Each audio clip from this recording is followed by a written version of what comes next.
Nagpasaklolo sa Korte Suprema si Senator Ronald Bato de la Rosa para maglabas ng Temporary Restraining Order o TRO laban sa implementasyon ng arrest warrant na inilabas sa kanya ng International Criminal Court o ICC. Isinampa ng senador ang manifestation bilang urgent sa Supreme Court.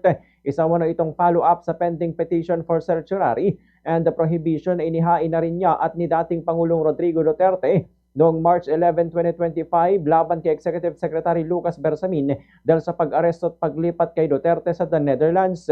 Hiniling din ni De La Rosa sa Supreme Court na gumawa ng judicial notice sa pagsiwalat ni Ombudsman Jesus Remulla na may warrant of arrest na mula sa ICC si De La Rosa.